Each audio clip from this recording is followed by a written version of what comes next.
आश्रम के वर्तमान परमाध्यक्ष बहुत कुशलता पूर्वक आश्रम का एक नया कायाकल्प कर रहे हैं। पूज्य ब्रह्मचारी जी महाराज को प्रणाम, संत जनों को प्रणाम। कोई संदेह नहीं है, कोई दो राह नहीं है। ब्रह्मचारी जी जब से आए हैं बड़ा आनंद दिख रहा है और ऐसी कृपा पूज्य त्यागी जी महाराज की बनी रहे कि आश्रम दुनिया भर में अपने नाम से परिचित है, दुनिया भर में ख्याति बनी रहे। और हम सब लोग मिल करके, सब देवलवासी मिल करके, रसूलाबाद वासी प्रयास करते रहे कि आश्रम और दिव्यता की ओर बढ़े। महाराज जी के साथ में हम लोग जुड़े रहे हैं, बहुत अच्छा लगेगा। एक बात हम कहेंगे, एक बड़े अच्छे भारत में कवि हुए हैं कुंवर बेचैन साहब। उन्होंने कभी कहा था, 4 लाइनें हमें याद है, वो शायद ये ब्रह्मचारी जी नहीं कह पाएंगे लेकिन हम कह रहे हैं। सारी धरा भी साथ दे तो और बात है, सारी धरा भी साथ दे तो और बात है, तो तुम जरा भी साथ दो तो और बात है। और चलने को तो लोग चलते हैं एक पांव से, अगर दूसरा भी साथ दे तो और बात है। तो चलेगी, यज्ञ तो बंद नहीं होंगे, कथाएं तो बंद नहीं होंगी, ये आश्रमों के निर्माण बंद नहीं होंगे, लेकिन अगर तुम जरा भी साथ दो तो तुम्हारा भी धन धर्म में लगेगा, धन की अच्छी चलती होगी। बाकी तो चलाने वाला कोई बैठा है, वो चलाएगा ना, यहाँ तो वो बैठा है। इसलिए हम सब मिल करके इस प्लान को आगे बढ़ाएं। नित्य नित्य यहाँ नई चीजें होती रहे। हम प्रयास में उसी जगह कथा में आपसे बात करते हैं। भगवान ने मोहिनी स्वरूप बनाया, ये यथामाम प्रपद्यन्ते। भगवान कहते हैं कि भक्त को बदलने की जरूरत नहीं, वो तो स्थिर है, लेकिन जो जैसा चाहेगा हम वैसे बन जाएंगे।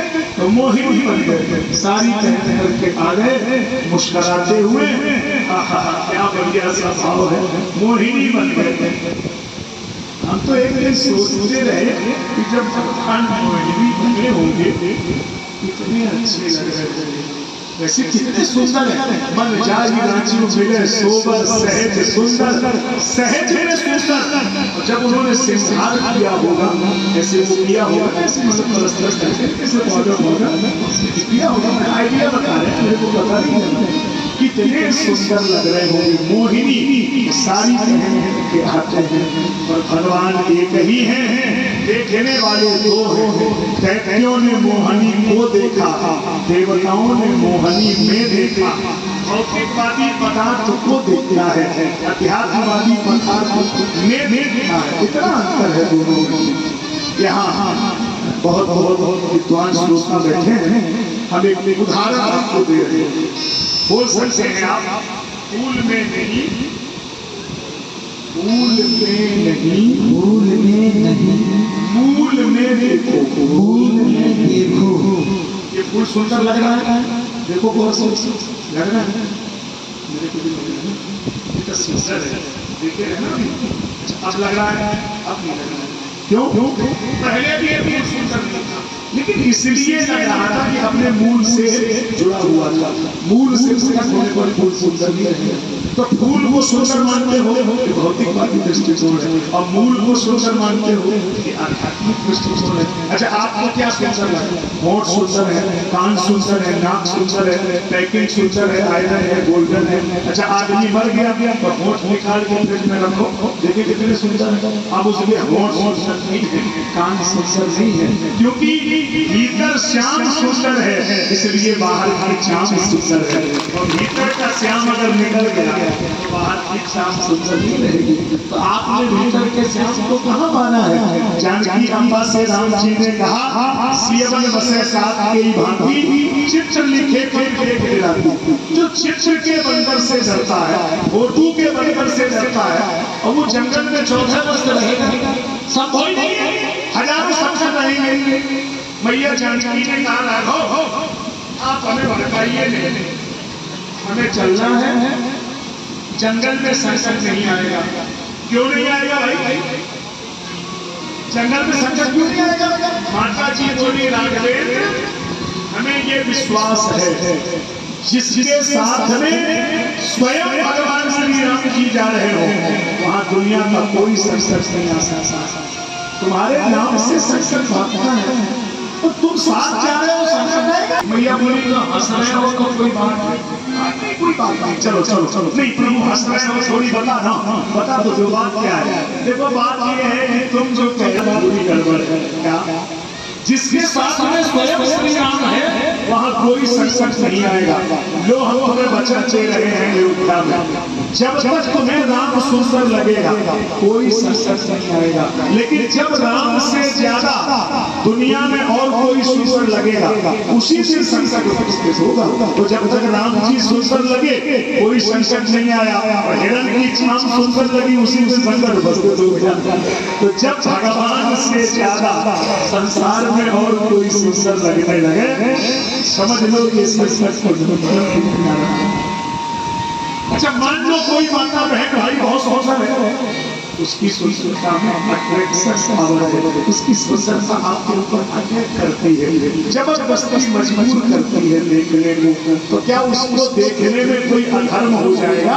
नहीं नहीं। जब कोई माता बहन भाई आपको बहुत सुंदर दिखता हो तो उसको देखना और आंखों की पलकें बंद करना और यही सोचना कि जब यह इतना सुंदर है तो इसे बनाने वाला मेरा वो कितना सुंदर होगा।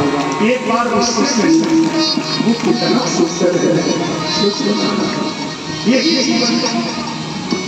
एक ही भगवान मोहिनी बने हैं। देवताओं को क्या मिला? अमृत, और दैत्यों को बारूणी मदिरा। क्योंकि दैत्यों ने मोहिनी ने देखा, देवताओं ने मोहिनी ने देखा, दैत्यों ने मोहिनी को देखा। तो बात इसकी नहीं है, भगवान तो सबके लिए बराबर ही है, लेकिन तुम्हारा देखने का भाव ही तो गड़बड़ है। चौपाई क्या है? गा लीजिए हमारे साथ। जिनके भावना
एक ही भगवान है। सूर्य चंद्रमा ने इशारा कर दिया, राहु नाम के दैत्य ने उजली मिट लिया। सूर्य ग्रहण, चंद्र ग्रहण, राहु और केतु दो हो गए। देवता दानवों में संघर्ष हुआ। अंत में स्थिति ये बनी कि महाराज देवता फिर रोने लगे। तो दैत्य सब प्रसन्न है, बलि विश्वजित नाम का यज्ञ कर रहा है।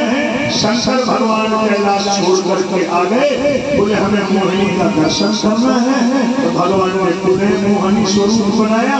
शिव का तेज स्खलित हो गया, सोने और चांदी की खाने बन गई। माता अदिति बहुत रोई तो कश्यप जी ने पयोव्रत का उपदेश किया। 8वां स्कंद 16वां अध्याय समय चल रहा है। पयोव्रत के प्रभाव से अदिति माता के घर में वामन भगवान प्रकट होते हैं। बोलिए वामन भगवान की क्षरम सजलम सजलम कमंडलम। मैंने एक दिन कहा था संघ का असर रहता है। संसर्ग गजा दोष गुणा भवन्ति, दोष और गुण दोनों में सहायक है। कभी मनन करो, भगवान वामन वामन अंगुल के हैं, तब बटुक वामन वामन अंगुल के हैं। और जब वो विराट बने तो खाली भगवान विराट नहीं बने, क्या लिखा था, जिन वामन कर दंड, उनके हाथ में जो डंडा था वो भी तो उनके बराबर ही का था ना। और जब भगवान वामन से विराट बने तो डंडा बढ़ा कि नहीं, बोलो ना, डंडा तो निर्जीव है लेकिन भगवान के हाथ में है। तो भगवान अगर वामन से विराट हो गए तो वो दंड भी विराट होगा। तो छोटा आदमी भी बड़े आदमी की संगति में बैठा हो तो एक दिन बड़ा हो ही जाएगा। यदि बड़ा आदमी भी किसी नीच आदमी की संगति करने लगे तो एक दिन उसके संस्कार वैसे हो ही जाएंगे। इसलिए संगति का ध्यान देना पड़ेगा। तो यहाँ वामन भगवान बलि के घर गए, बलि ने स्वागत किया और कहा काम कांचनम गुणवदधारणम